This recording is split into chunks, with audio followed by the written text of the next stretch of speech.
aux anges d'Allah, même si on ne peut les voir. Gabriel et Michael, Israfil et Azraël, ce sont tous les anges d'Allah. Jour 22. Contrôler sa colère, être fort avec son cœur. Le prophète Mohammed sallallahu alayhi wa sallam expliquait que la vraie force n'est pas dans les muscles, mais dans le cœur calme. Un jour, un enfant demanda « Et quand je suis très en colère ?» Le prophète sallallahu alayhi wa sallam sourit doucement. « La colère, c'est quoi ? Quelque chose ne se passe pas comme on veut, quelqu'un nous énerve, on se sent incompris. La colère est une émotion, mais ne doit pas commander. La vraie force. » Le prophète sallallahu alayhi wa sallam enseignait que le plus fort est celui qui contrôle sa colère. Contrôler sa colère, ce n'est pas crier, taper, dire des mots méchants, c'est respirer, se calmer, choisir de parler doucement. Comment calmer la colère ? Le prophète sallallahu alayhi wa sallam conseillait de faire une pause, respirer lentement, changer de place, demander de l'aide à Allah.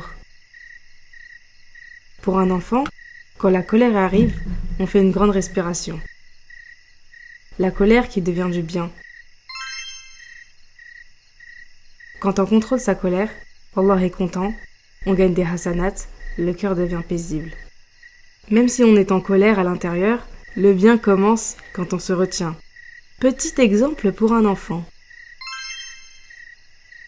Imagine, tu veux crier, tu respires, parle doucement, tu es très fort. Allah est content. Le message du jour. Être fort, c'est contrôler sa colère et choisir le calme. Allah aime les cœurs patients. Quiz du jour. La vraie force est-elle dans les muscles ou dans le cœur ? Que peut-on faire quand la colère arrive ? Contrôler sa colère, plaît-il à Allah ? Indice du jour. La lettre O.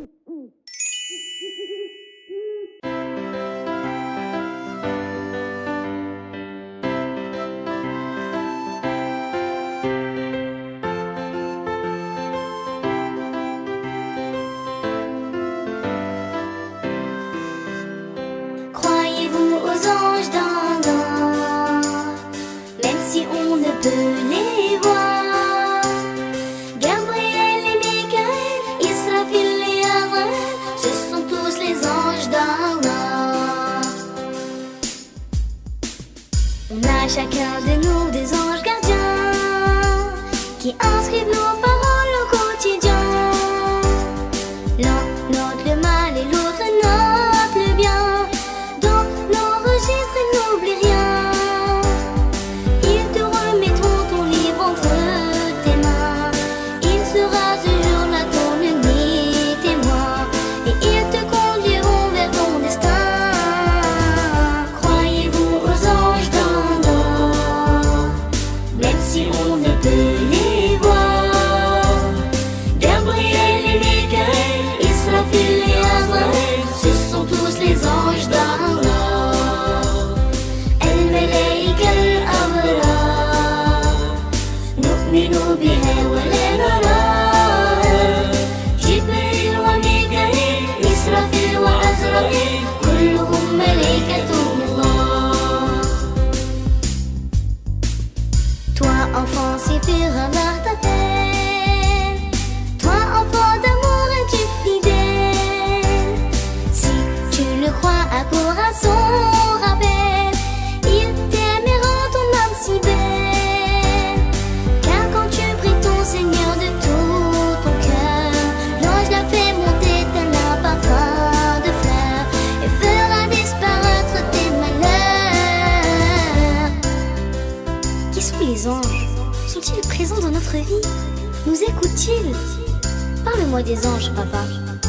Écoute ma chérie, Les anges sont des êtres de pureté, faits de lumière, qui ne mangent pas et ne dorment pas. Ils ont pour seule mission d'adorer et de servir Allah, notre Créateur. D'ailleurs, chaque jour, de son trône, il nous les envoie par milliers, afin de veiller sur nous. Ça veut dire qu'ils sont avec nous, en ce moment? Il n'y a pas un seul instant de ta vie où tu n'es pas accompagné par les anges. On ne les voit pas, cependant, nous devons croire en eux. Croyez-vous aux anges d'Allah, même si on ne peut les voir. Gabriel et Michael, Israfil et Azraël, ce sont tous les anges d'Allah. الملائكة الأبرار نؤمن بها ولا نراها. جبريل وميكائيل إسرافيل وعزرائيل